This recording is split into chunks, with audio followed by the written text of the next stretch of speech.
Valentin Hernandez returned to Miami late last night from Puerto Rico to face murder charges. The 35-year-old Cuban exile is believed to be the trigger man responsible for the 1975 murder of Luciano Nieves. Hernandez was captured last Sunday in San Juan, Puerto Rico. Valentin Hernandez is believed by detectives to be one of the original members of the Cuban terrorist group calling itself Pragmatistas. The group is believed responsible for numerous acts of terrorism in South Florida, including the Nieves murder. Hernandez is also a suspect in the murder of Juan Jose Perillero, who was shot to death in January. Dade homicide detectives returned Hernandez to Miami last night under tight security, withholding the exact flight and time of his arrival. But detectives say they had another reason for special security. 47-year-old Jose Battle was returned to Miami from New Jersey, charged with the first-degree murder of Ernest Torres, who was killed on June 16, 1976. Torres' body was found stuffed in a closet in an Opelika apartment. Battle appeared before Circuit Court Judge Paul Baker this morning, but Baker ordered the Bay of Pigs veteran held without bond, pending a special hearing on Monday.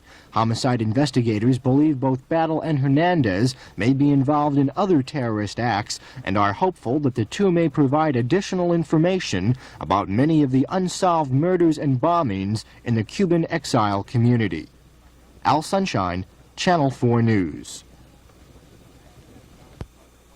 And tells him, hey, play my room number, because the guy was a Bolita banker. Play my room number 257. That's a big place. I asked if we could go in and get a shot up there, but of course they won't permit it. The feds are very touchy about that.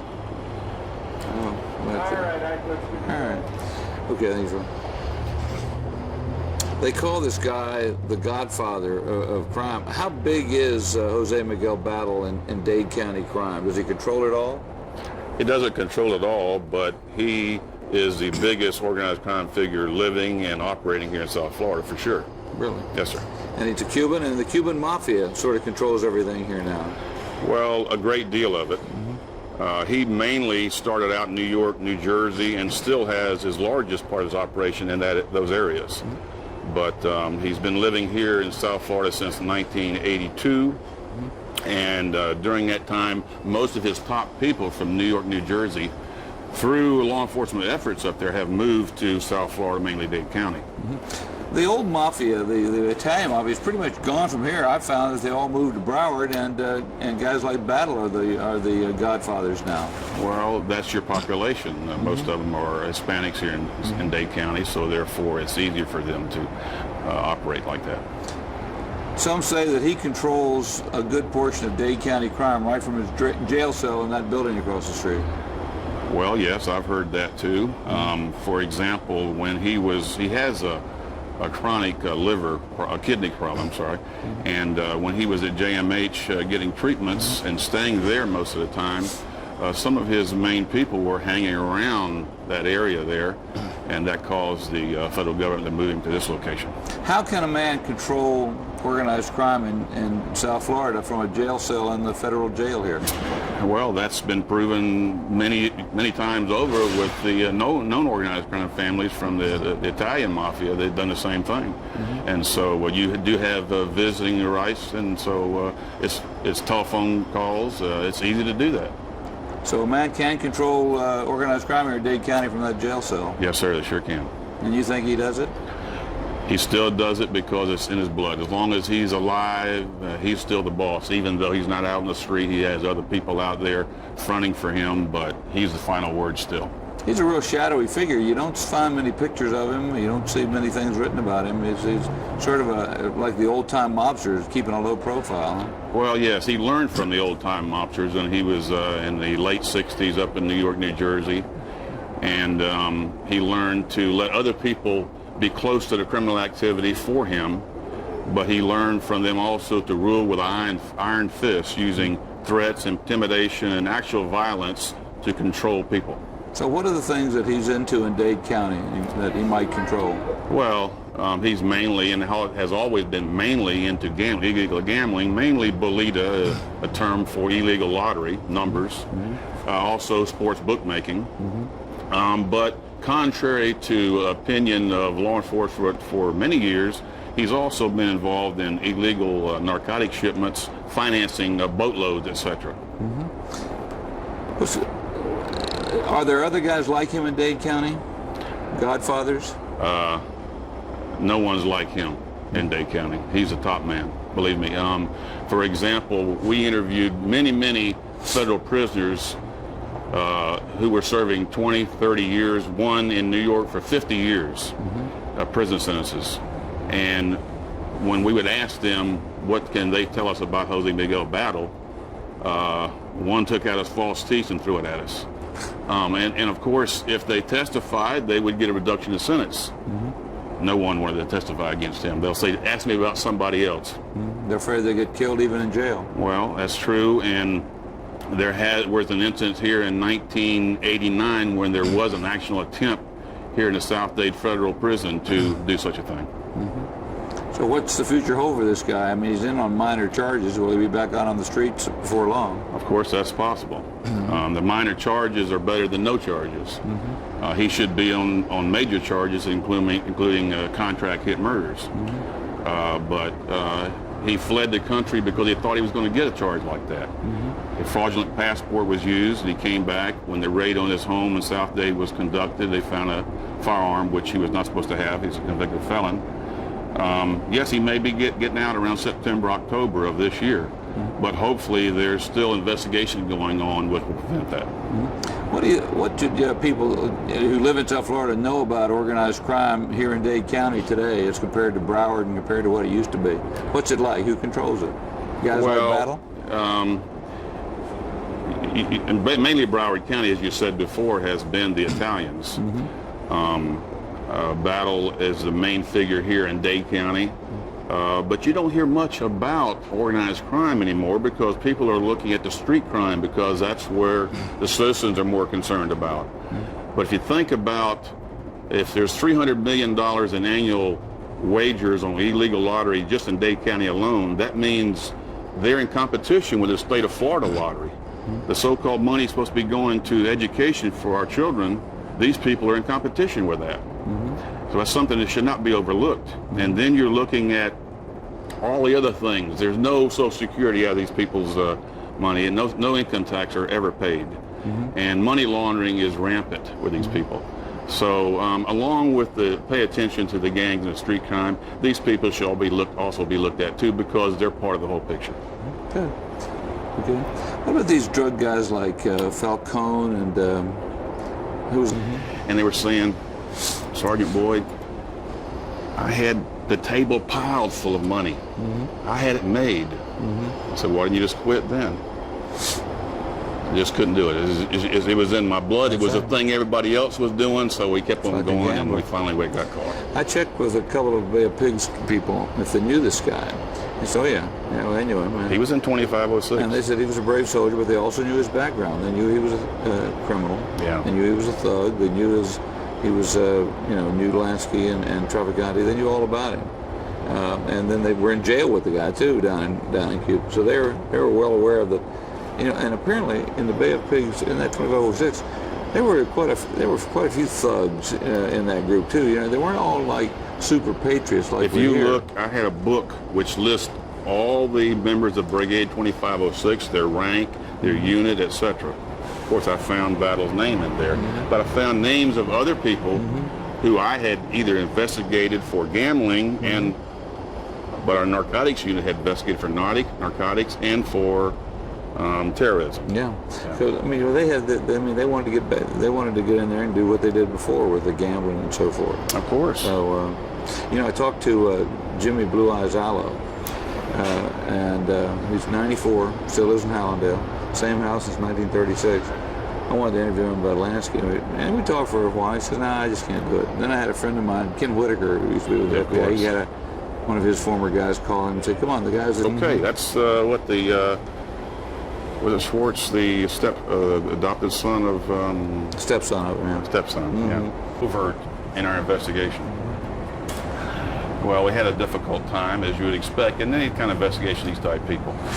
So we got to the point we started going a little bit overt. And I stopped this guy. He had a bag of Bolita tickets in his car, Cuban guy. And I signed a property receipt. I named his name, who was a lower guy under battle, that Sergeant Boyd says, I know you work for him. And I also know that he worked for Jose Miguel Battle. The guy's got you he want ran to tie with the three guys who were into him? Saw it all, and they just shot out the closet. The case was overturned by 3rd District here, saying that Battle was in New York, with no jurisdiction down here. Hank Adorno was the head prosecutor.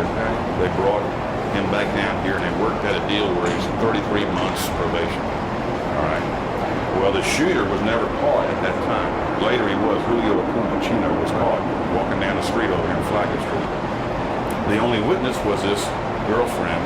All right, now the prosecutors had her hiding in an apartment in New York, but we were cooperating with the New York homicide prosecutors. And everybody sets up alliances now with Colombia and what have you. He did. The Sicilian Mafia, which is from Sicily.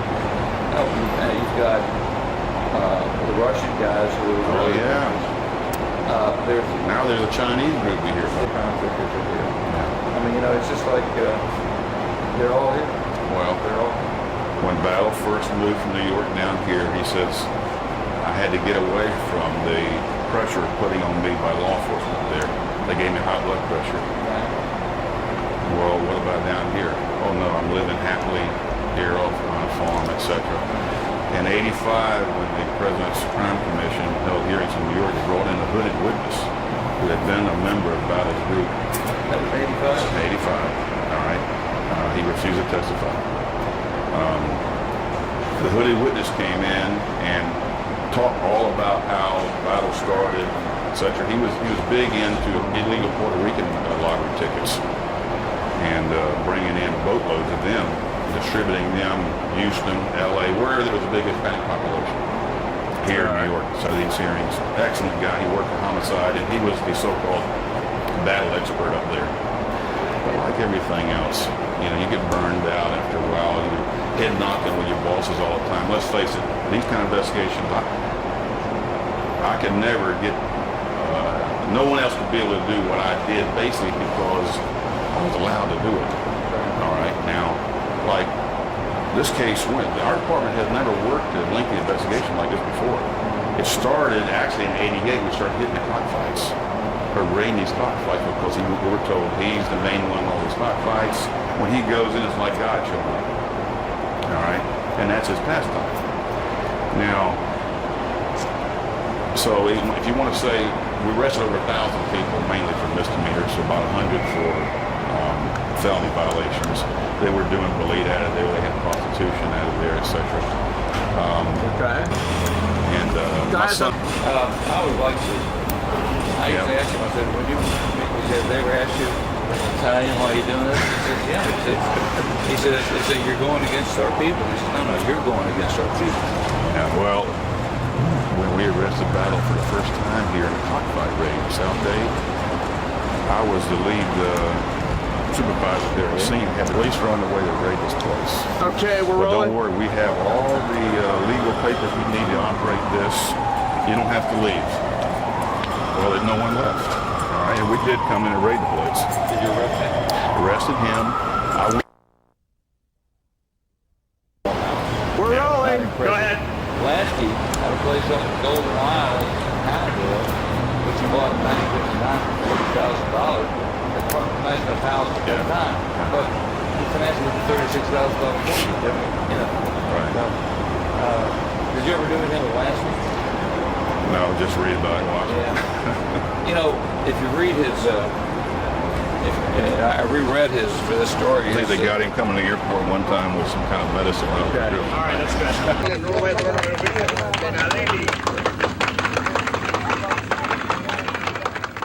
Key West, 3 years ago. Boatloads of Cubans arrived from Mariel. Hidden among the refugees, Mario Estevez Gonzalez, a confessed Cuban spy. His orders from the Cuban government, he claims, sell illegal narcotics in the United States. Estevez testified at this Senate hearing in Miami. He wore a hood because of fear for his life. He spoke through an interpreter. During my period as a drug trafficker, I imported to the United States more than 270 kilograms of cocaine coming from Cuba. He smuggled cocaine into the United States, carried more than $2 million in proceeds from cocaine trafficking back to Cuba. American officials say the Estevez case shows the government here in Cuba is in the drug business. The U.S. says there's more evidence. The case of Jaime Guillot Lara, an accused Colombian drug dealer. It's alleged starting 3 years ago, Guillot smuggled tons of marijuana and millions of Quaalude tablets into South Florida with help from top Cuban officials. Fernando Ravello Renedo, Cuban ambassador to Colombia. Aldo Santamaria Cuadrado, Vice Admiral of the Cuban Navy. Rene Rodriguez Cruz, member of the Central Committee of the Communist Party. And Gonzalo Bazols Suarez, minister with the Cuban Embassy. Federal law enforcers say Guillot sent his drug boats from Colombia to the north coast of Cuba. The Cuban government provided supplies and protection, even their radar, so the smugglers could avoid the U.S. Coast Guard. The drug boats sailed through the Bahamas into South Florida. The Cuban government would get a share of the profits. Raise your right hand and swear testimony you're about to give, the truth, the whole truth, and nothing but the truth, so help you God. This is David Perez, a Cuban refugee, a convicted drug smuggler. He's testified he worked with Guillot with help from top Cuban officials. He says he took a boat to Cuba a year and a half ago to pick up Quaaludes and was welcomed by the Cuban Navy. Two gunboats, Cuban gunboats come out and met us. The captain or the chief or whatever it was from one of the gunboats came aboard. And this is military personnel now. Perez says he was treated well. He spoke with Rene Rodriguez Cruz, the high-ranking communist leader and close aide to Fidel Castro. His words were, "We are happy that you're taking all these drugs into America." Last fall, the U.S. government indicted the Colombian Guillot and the 4 Cuban officials. But Guillot is still a fugitive, and the Cubans refused to come here to Miami to stand trial. So, no verdict. But some American officials have made up their minds. The Cuban government is involved in importing drugs into the United States for profit and for purposes of creating disruption within the United States. The question, were these just corrupt individuals within the Cuban government, or is President Fidel Castro behind it? The level of the officials that we're talking about are so high that it's really impossible to come to the conclusion that Castro did not know about it. But the Cuban government vehemently denies it is trafficking drugs. Even some American officials are skeptical about our government's charges. The people testifying against Cuba are drug smugglers themselves, caught by American law enforcement here on our shores. They're trying to avoid prosecution. Wayne Smith, America's former top diplomat in Havana, says their testimony is shaky. Have an interest in saying, taking a line that appeals to the government if they're going to get themselves a lighter sentence. The Reagan administration is so emotionally anti-Cuban that if the devil himself were to say that Castro were a child molester, they'd put him on the stand, horns and fork tail and all. Smith says he believes Castro and his government are strongly against drugs. The Cubans have cooperated in trying to stop the drug trafficking. I'm sure it was arranged with the government because I was there. I discussed the whole thing with the Cuban officials, and they are in it. Federal officials say there is evidence the Cuban government is still in it, still running drugs here. So what now?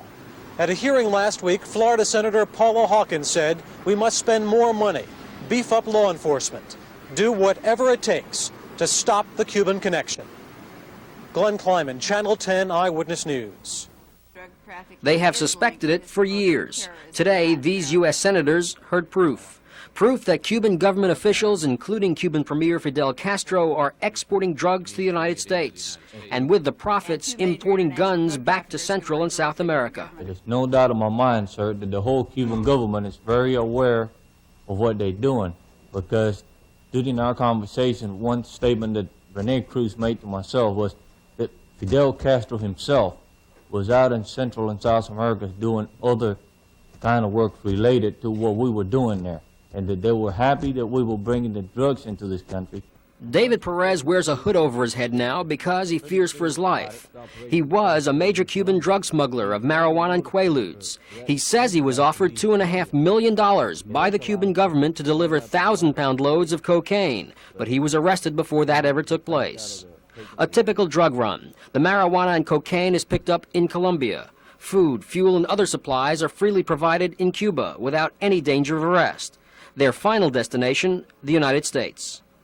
Still, the big question, how much did Cuban Premier Castro know about the operation and when? This business of the narcotics traffic to the United States is a top secret one in Cuba. The only ones who know about it are the DGI agents. And Fidel Castro. At a news conference after the testimony, the senator said Cuba must be confronted. My recommendation for a long time is to impose a naval blockade on Cuba. First thing we have to do is to send the signal loud and clear that we are going to take charge of our borders. Estevez also testified Miami is a center for Cuban-run businesses serving as fronts for spy organizations. Some of those businesses, he said, include banks, but he refused to say which. And then in one gigantic bombshell, Estevez testified Russian atomic missiles are in place in Cuba.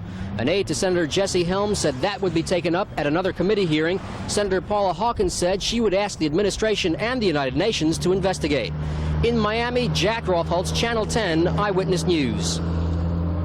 Make you party member, huh? Reynaldo Ruiz had no idea he was being videotaped when he told an undercover agent about an alleged payoff to Cuban officials, including a man named Fidel. The money that was paid down there is in the drawer. In 1982, 4 Cuban officials were indicted for drug smuggling, among them an ambassador and a Cuban admiral. But in an NBC interview last week, Castro denied he nor government officials were involved with drugs. Never. We are a country that has systematically attacked drugs constantly here. Although no Cuban officials were indicted in this case, the implication that Fidel is accepting drug money is nothing new to some in Miami's Cuban community. Everything was mentioned in the grand jury, Jose. 10 years ago, Genaro Perez infiltrated Cuban intelligence and says federal officials knew as far back as the mid-1970s of Castro's involvement with drug smugglers. But he suspects they were afraid to act on the information. The only solution would be to declare war against him, because that would represent that the enemy of the United States is trying to destroy the social way of life of the United States. The man making the most recent allegation of Cuba's involvement with drugs also boasts of doing what Colombian drug lords could not do. Pablo Escobar Gaviria sent several people down there, never did the connection. I got the connection. Okay. Federal prosecutors say Ruiz, his son, and 16 others were responsible for running hundreds of pounds of cocaine through the Caribbean, and all face life in prison if convicted.